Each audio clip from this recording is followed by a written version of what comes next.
Hey everybody, Brian back here with another video. Today I want to discuss something that actually just came to mind when I was laying down last night when I was about to go to sleep.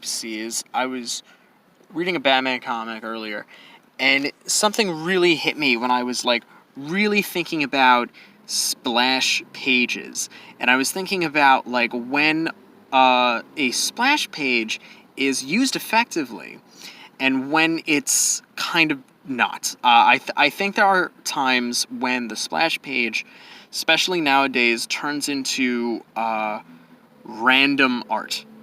There's nothing to really speak at all on this page. It's almost kind of pointless that you have such a ginormous image.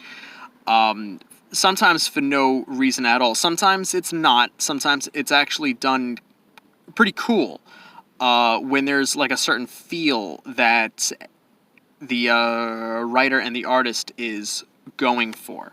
But then there are times when it just feels like maybe there's not anything to the writing, and the star is the artwork, and that's all it is. And in my opinion, if there's only one star out of a comic, that's a problem. I think it is such a collaborative effort that everybody needs to be not be a standout, just everyone needs to work out. The art should complement the writing, and the writing should complement the art, and the color should be complementing the inking, and that should be complementing the pencils, and all that stuff. All of it. So here's a really fast example. This is a page actually done by Klaus Janson. This was for Detective Comics, I think issues 568. This was by what was the name? Mike Barr, I think it was. No. It wasn't Mike Barr, but this was around the time that he was going to start doing Batman. I actually forgot who the writer was for this, but just know it's Detective number 568. If anybody could actually tell me who the writer was, that'd be great. So this page right here is a really good example of how to do a splash page effectively, where the idea of a splash page is to set up an entire scene, to give you a lot that's all happening on just one image. And you can essentially see everything happening in just the one image alone. And sometimes a splash page is actually very appropriate for actually starting your comic book off. Sometimes that doesn't happen, but I've always felt that when it does, it always actually kind of it sort of sucks you into the excitement immediately. A lot of things that Chuck Dixon did with his comics. I think almost everything started with a splash page, so you're just tossed into the action instantly. This I believe was page 2, I think. So we're not really worried about exactly what it is that we're opening this whole comic book up. It's more what is all of the information that you're getting off of this page. Because I think a lot of people would probably find a page like this to be either boring, or they would probably set it up differently, where this scene, say if Tom King was doing it, it would be a 9-panel grid, and it would be this guy, the exact same drawing for every single panel, just talking. All of this dialogue would just be this one whole page. But Klaus Janson actually did it better, I think, because not only do you have this guy talking, he's at this speech, he's saying all of this dialogue, and that's still better condensed than anything Bendis has done. But as you can see, there's all of these people here. You got, hateful Batman signs. You could already kind of tell, okay, this is an anti-Batman. This is actually very anti-superhero, is actually what this whole thing is. And you got Batman and Robin are right there listening in. And that's one of the best parts about this, and that's using the comic book medium effectively. Is that if it was a movie, you just kind of see him, he'd have a couple cuts, he would be talking, and then maybe the camera would kind of kind of pan up, and you'd see them, and then it would be them talking. But the thing about a comic book is when you set up a scene, it's very similar to, say, like you're kind of watching like a tennis game or so like that, where you're there and you're able to see everything happening. And it's all happening. So a lot of things, like in a comic book, a lot of the times when you're looking at it, you're being a spectator at everything happening. So you can see everything. And you got Batman and Robin there, and they're looking in on this, and this guy's talking shit about them. And there you go. That is done effectively. Another really good example of how it's done effectively, I've got, here we go. Here's Jim Lee. Here's another example from Hush. I might use Hush a lot because it has a lot of good, but it also has some pretty good examples of the stuff that I don't think is also so good. But so here's a really good way to utilize the splash page in a very effective way. Is that, okay, we haven't seen Batman yet up until this point. During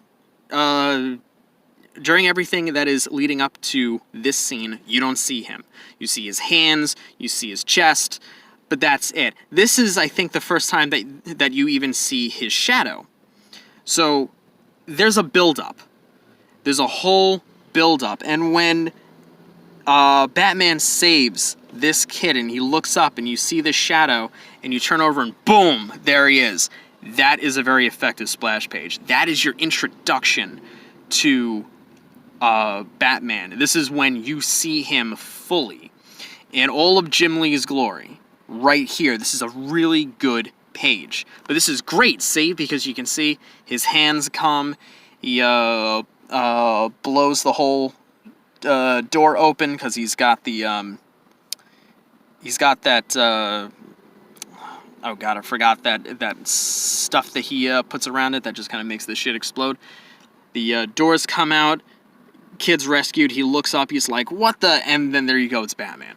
That is very effective and very good. Now I want to get into when it's not really so good. This part right here. This is the most pointless splash page I've ever seen. Now, a lot of people will probably be like, but what do you mean? It's Jim Lee, and Jim Lee's great. He is great, but this is a pointless page. This is just, here's Jim Lee's art just for the sake of his art, and that's all it is. There's no point in having this gigantic page take up all of this space. See, this is what happens leading up to that one page. This, if you were actually holding it in your hands, is a double page spread. I think it'll turn. Yes, it will. Here we go. So this is a double page spread scene where you got Catwoman is on this train and Batman comes down to go meet with her. He talks to her. They have a little bit of a conversation and she leaves, and then he's kind of left right there on this train. I think that this is done very well and it looks nice. Now right here, right after that is you just sorry. Then right after that is when you get that page. And it doesn't, like, why? All he says is Catwoman, and that's only because right before that, he says, I kissed her. And then he goes back. So, but why? Why do you need this page? You actually don't. This is what I would call filler. It's pointless. You don't need this. You could have easily just kind of ended it. Crud. You could have easily just ended it right here. And that's it. You don't even have to have him even say anything. You just know, like, he's standing there on this train, and they even drew, I don't actually know if you can see it because it's kind of bright, but they actually drew the scene of them kissing right there as he's kind of thinking about it. That's all that you need. This page nicks it completely. You don't need it. This is a really good example of a bad splash page. This is a good splash page. This is a good splash page. This is a bad one. And now just note, the good splash pages has certain effects. It can be a reveal, just like this. There's a few of them actually like this throughout all of Hush. And you have stuff like this where this sets an entire scene up. where you can see everything. All of the information that you need to know is all in this page, and it keeps the story going. I think a lot of artists should be looking at guys like Klaus Jensen and Joe Kubert for stuff like this. And then yeah, so you got a really good splash page because it is effective. It gives you all of your information. This is another good one because it has a mood to it. This is a bad one. It's pointless. Note that you can still have great looking art. Even done like this is the same book as this. So note, you can do really good and then you can screw up. This is just good art for the sake of good art, and it doesn't need to be there.